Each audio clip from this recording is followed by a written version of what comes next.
Cuenta una historia que existía una tribu de temibles guerreros llamados los Ataks, los cuales tenían como tradición ir de pueblo en pueblo arrasando y destruyendo ciudades enteras. Cuando llegaban a algún reino amurallado, sitiaban la ciudadela y empezaban a atacar sus murallas con enormes piedras que lanzaban utilizando gigantescas catapultas. Casi siempre los habitantes de la ciudad atacada entraban en pánico e intentaban por todos los medios posibles repeler los ataques usando todos los métodos que tuviesen a su disposición. Lamentablemente, siempre sucumbían ante la implacable tribu de guerreros quienes atacaban de norte a sur, de este a oeste sin misericordia. Un día, los habitantes del reino de Self-Steam vieron en lontananza cómo se aproximaba una turba enorme de guerreros. Debido a que los rumores y los chismes viajan más rápido que la velocidad de la luz, los habitantes del reino de Self-Steam ya sabían que los que se aproximaban eran los temibles y poderosos guerreros de la tribu de los Ataks. Cuando estos guerreros llegaron a los pies de la ciudad, se sorprendieron sobremanera al darse cuenta que no se veía ningún ejército preparándose para defenderla. Ni tampoco se escuchaban los gritos de angustia y desesperación de los habitantes del pueblo, gritos característicos cada vez que la tribu llegaba a las puertas de algún reino. Después de unos momentos de incredulidad, los Ataks empezaron su danza de la destrucción. Cargaron sus catapultas con dantescas piedras y empezaron a bombardear los muros de la ciudad en lo que ellos creían que sería otra fácil victoria. Pero sus suposiciones cayeron rápidamente por el suelo al observar incrédulos cómo las enormes rocas que tiraban hacia los muros rebotaban como si de pelotas de goma se tratase.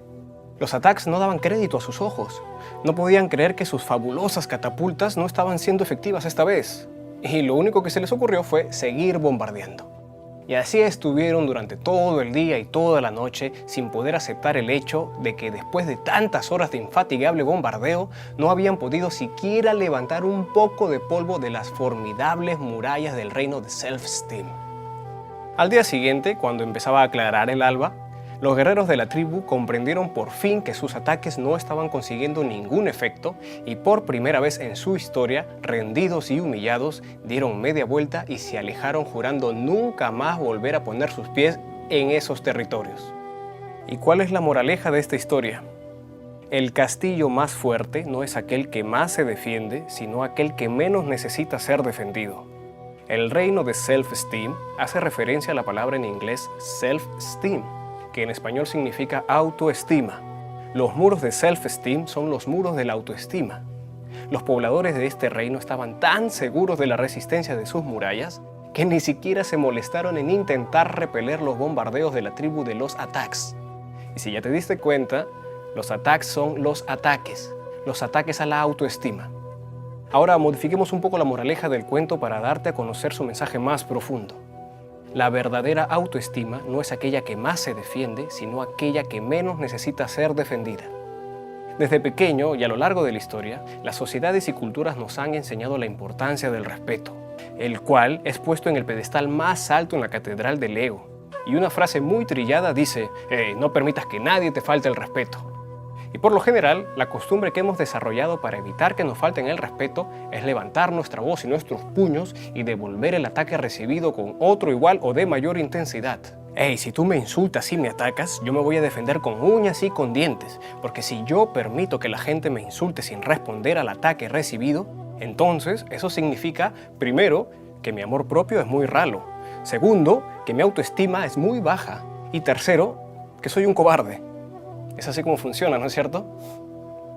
Es así como nos han formado y educado. Y por eso el mundo, en vez de ser un paraíso, es una zona de guerra. Pero ahora yo te pregunto lo siguiente. Si tú sientes que los ataques te están dañando, ¿no será debido a que los muros de tu autoestima son débiles? Y debido a eso las piedras con las que te atacan terminan siempre haciendo mella en tus muros? Déjame decirte lo que pienso. Una autoestima verdaderamente sana y robusta es aquella que no necesita defenderse de los ataques, de los insultos, de las burlas. Una persona con una autoestima verdaderamente saludable sabe cuál es su valor y por eso no malgasta su tiempo y energía respondiendo a los ataques recibidos. Date cuenta que esa noción neurótica de indignación y dolor ante una falta de respeto solo demuestra que nuestra autoestima es tan débil que se resquebraja ante el más mínimo ataque. Un ser humano mentalmente saludable es aquel a quien los insultos y las faltas de respeto no lo logran afectar en lo más mínimo. Aquella persona que es capaz de mantener la sonrisa ante las afrentas es un verdadero ser superior. Un verdadero ser superior es aquel que vence sin la necesidad de luchar. Si logras mantenerte calmado ante un insulto, ante una burla, ya ganaste. Por el contrario, en el momento en que entras en el juego del atacante, ya perdiste. Como dijo alguna vez el filósofo Epícteto, cualquier persona capaz de hacerte enfurecer se convierte en tu amo. Date cuenta de cómo nuestras vidas orbitan alrededor de la noción necesito hacerme respetar, porque si no lo hago, ¿qué van a pensar los demás? Vivimos en una prisión, una muy pequeña y oscura. Los muros de aquella prisión son la opinión de los demás. Uno de los mayores obstáculos para vivir una vida plena es el miedo a la opinión ajena.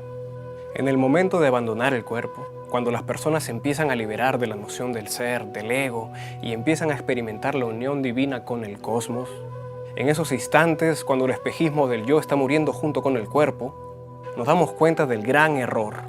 Nos damos cuenta de todo lo que dejamos de vivir y sentir, y de todo el peso que pusimos sobre nuestras espaldas debido al miedo que tuvimos a la opinión de los demás, debido al miedo que tuvimos a que dañen nuestra imagen, una imagen que trajo más pesares que alegrías y que resultó ser una ilusión. En ese momento ya no habrá marcha atrás, solamente sonreiremos y diremos, bueno, para la próxima vida lo haré mejor. No esperes hasta ese momento para darte cuenta del error, del espejismo, de la ilusión. No esperes a ese momento para darte cuenta que la vida es una experiencia increíblemente hermosa y esa hermosura solo puede ser experimentada cuando nuestra autoestima es tan saludable que no varía debido a la opinión de nadie, sea buena o mala. Libérate de la necesidad de impresionar a nadie. Libérate de la noción ponzoñosa de lo que significa el respeto.